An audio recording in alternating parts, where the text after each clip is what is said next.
How we doing, everybody? Dami here for Who-Bangin Sports Talk. It is Friday, March 21st, second day of March Madness, second day of the first round games. Hopefully you survived that first round.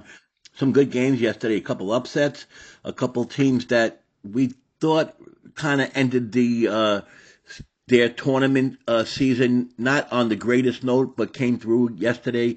I enjoyed the games yesterday. I thought it was a really good first round. Let's see if today stays the same with the rest of these second round games. And what I did was I came up with these betting systems, these trends for what to do after the first round win, what to do in the second round. And there's some pretty good numbers here that might interest you in betting the second round. So before you bet the second round, take a listen to this and see if this can help you out. Yesterday I put out a video, March Madness trends, that had to do with what teams do after winning a game in the tournament. You know, survive and move on. Well, those trends had to do with exactly that. Not winning the first round game, but winning a game, what they do in the second game. So listen to that video also, and that might help us out going forward, not only in the second round, but third round and so forth. So anyhow, let's get going with this second round. Before you bet, starting off with this one. Overall, the bookies have loved the second round as far as where they set their lines and where the lines have moved. It's an interesting stat, something you don't see too often when looking up these kinds of things. Since 2017, when the opening line has been moved, so when us, the bettors, have moved the opening line that the bookies have sent, we have not done well.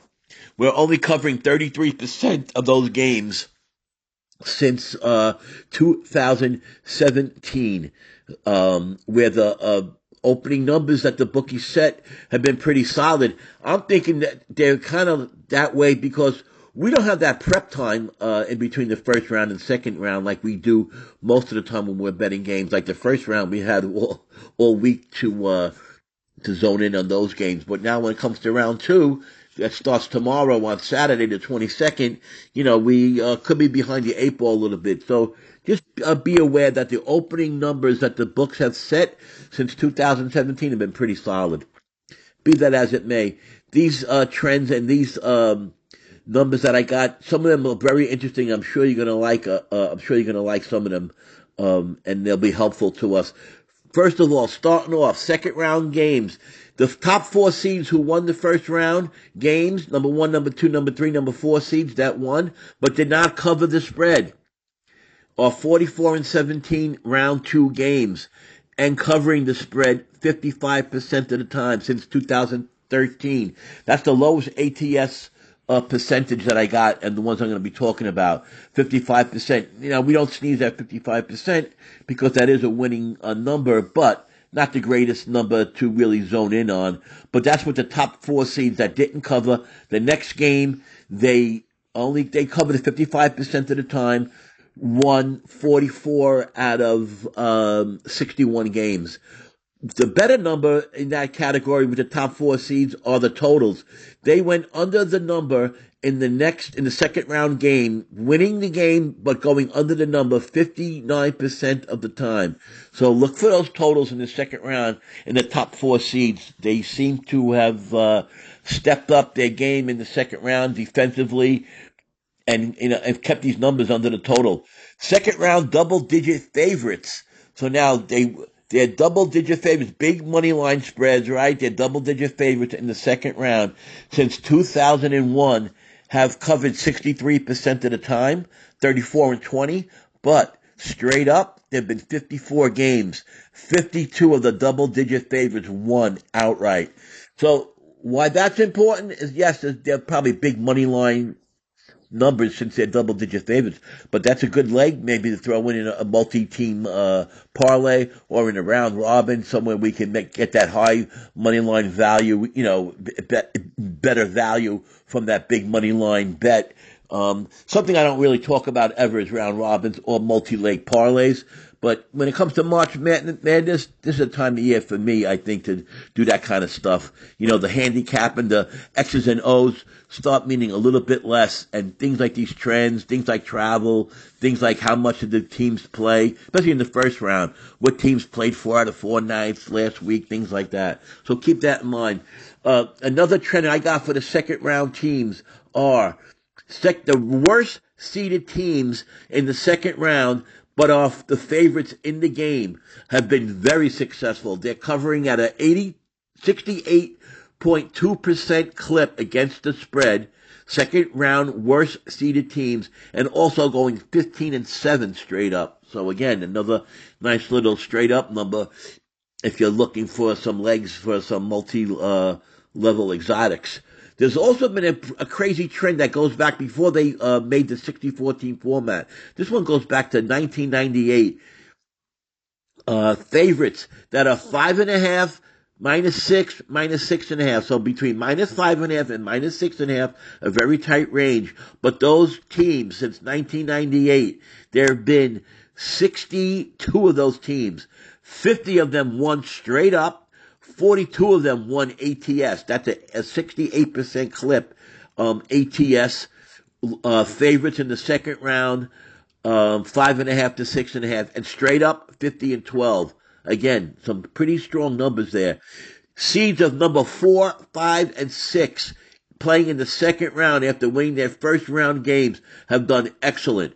The number 4 seeds have covered the second round game 63% of the time. The number 5 seed has covered the spread second round 70% of the time. The number 6 seed has covered the spread 67% of the time. And those are all 30, 35 games, sample sizes. So, again, number 4 covering 63%, number 5 70%, number 6 68%, ATS, number 4, number 5, number 6 seeds in the second round.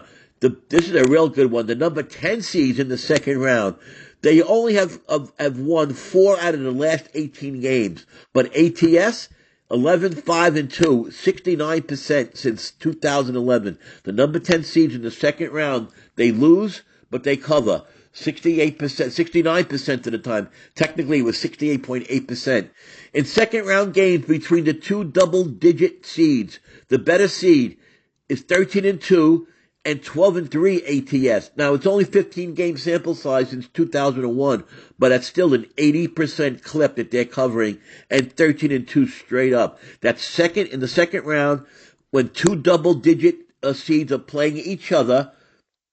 The lowest seed, the better seed team, who is the favorite, does cover 80% of the time. Another thing that happens in those games is when the double-digit seeds are facing number 5 seed, number 6 seed, or number 7 seed, the double-digit seeds have lost and not covered. They have not done well in those games. Out of 27 games, they've only won 5 of those games straight up, and they've only covered 33% of the time. So the number 5, number 6, number 7 seed, second round teams playing double-digit seed have covered, the 5, 6, and 7 have covered 77% of the time. So this is the opposite of how it's read. So the double digits playing the 5, 6, and 7 don't cover. The double digits when they play each other, and the better seed is the favorite, they cover 80% of the time. Interesting. Here's the last one I got for you. The better seeded teams are just 10 and 17 straight up, and ATS only hitting at a 37% clip when they are the underdog to a worst seeded team. That goes all the way back to 2001. So again, the better seeded team versus the worst seeded team in the second round has only covered 37% of the time. So these are some trends to keep in mind. These are some trends I think will help us in the second round. I'll go over the games of the first round after they're all done tonight and see if we could pick out some of these teams that will be in these categories for tomorrow's game, Saturday, March 22nd. And so if I find those games, I'll definitely put them out so we could continue these trends. I'll be coming out with some trends for the Sweet 16 and going forward. So keep tuned to Who-Bangin Sports, and hopefully you just kill this March Madness. Have a good day. Tommy Gunn.